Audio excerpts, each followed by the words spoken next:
my name is Werlod, and welcome back to GemCraft, Chasing Shadows. We are starting field F5 right now, and we finally get our little battle trait screen that I've been yapping about.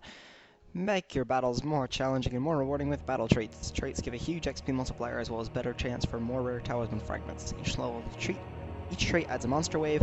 More traits can be found hidden in wizard towers across the wilderness. Wonderful. Haste. Plus 7% faster wave stones, and 1 wave added. We're going to do this, just for the sake of showing you.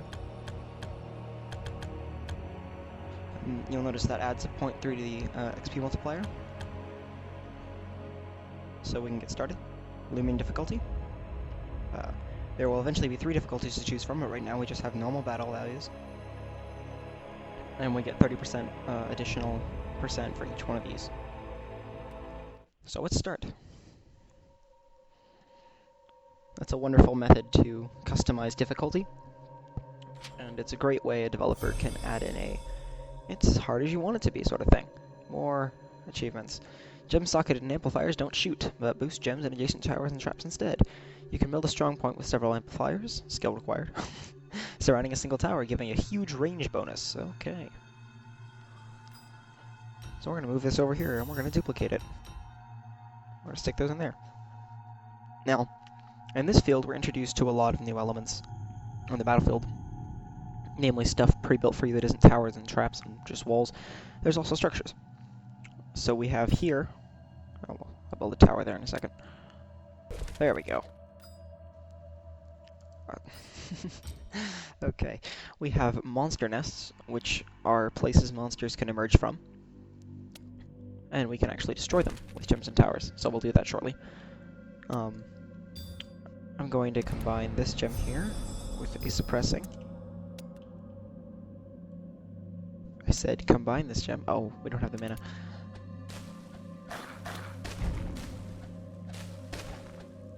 There we go. Much better. And I'm going to upgrade all this. And that gives us much better boosts. And I'm going to duplicate this, and I'm going to show you what it's like to destroy a game element. So we're gonna start firing away at that. Eventually it will die.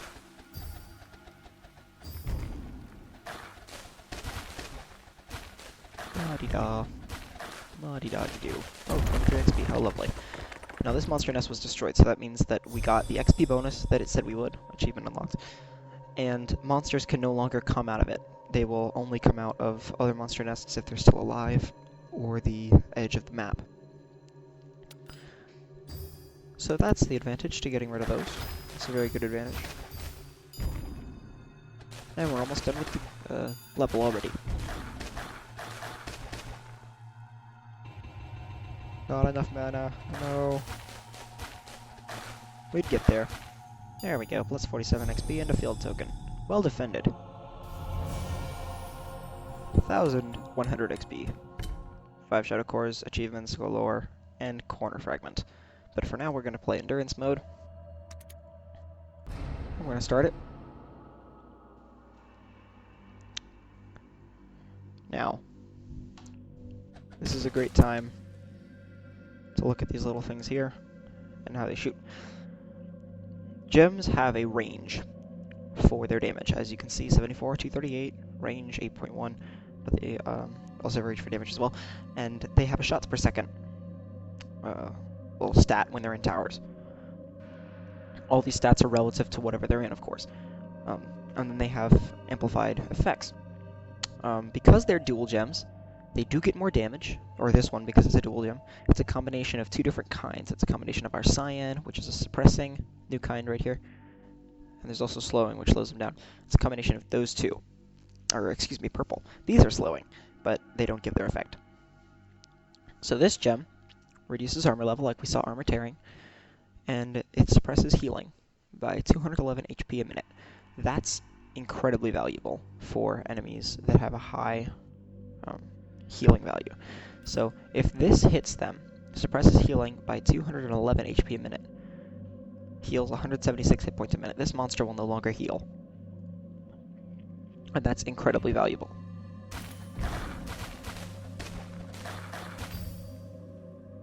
So I could play it at 1x speed the entire time and overanalyze every single enemy to gain the maximum possible experience value. You can see things like speed 1.57. You can see stuff about waves over here, XP gain per kill, etc, etc, etc. And then we have these things that you've probably been looking at because we haven't really seen very many of them. But there are things like this. This is an unearthed shard, which is a spark. Sparks come like wavestones, except when they hit, they give the benefit or the counter benefit that's listed on them. So a mana shard appears in the battlefield. Lovely. We haven't seen any of these yet, and they're a little bit advanced, but mana shards are basically stored mana on the battlefield that will appear in a random place with, in this case, 1,827 mana in it, and 105% of the mana value of gems increases shard storage. So that's how you get more shards storage in there. That will give you bonus mana when you attack it until you deplete it, which is very useful. So what we're going to do, just like you can enrage a wave, and we'll enrage one. You're now enraged. We can also enrage a spark, except it's not called enraging. So you can see selected gem will add heat modifiers of shard mana storage increased. So we've now heated a mana shard.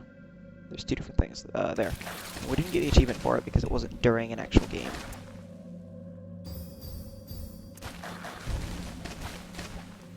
But we will get it eventually.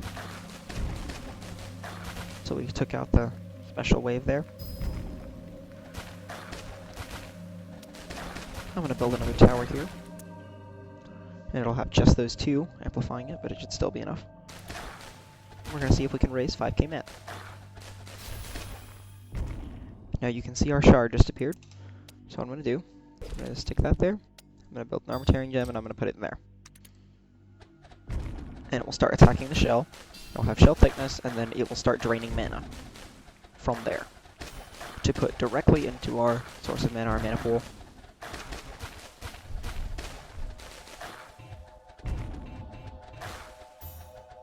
There we go. Stick our new gem in there. And as you can see, this is chipping away at the mana in there, and it goes directly in there. This is a very useful mechanic.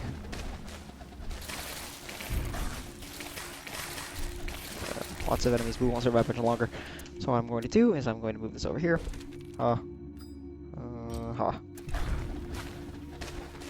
And we can look really quick at this symbol, which just so happily timely appeared. There's so many different modifications. Waves and wavestones and different things can get based off these symbols. So these are marked reavers. That means they have some special benefit. And these lines have to do with the amount of total mana that the monsters burn when they're banished.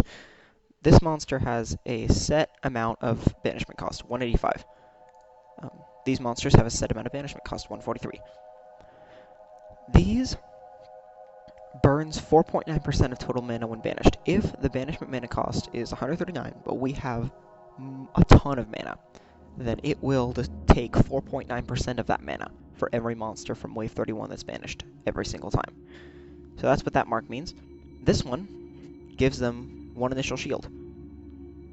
They don't get hit first time around. Here's lockdown, disables, and weakens all active beacons. We don't have any beacons right now. We haven't experienced any beacons, but we will. And we're about to lose here in endurance mode. But we did add a healthy 3,200 experience to our total. And we got yet another new kind of field, as well as 5 more shadow cores. So let's see what that's all about. Wow. No, looks like, whoa, 15, 5 levels.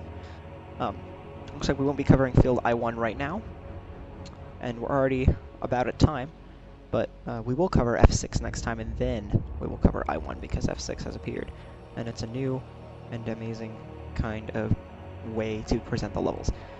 This game has a knack for understanding how to present new and engaging experiences to the player every single time, because every one of these levels is inherently different, and some of them have little in-game elements, kind of like the, oh, where is it? There we go. Kind of like the tower that we just experienced with the amplifiers.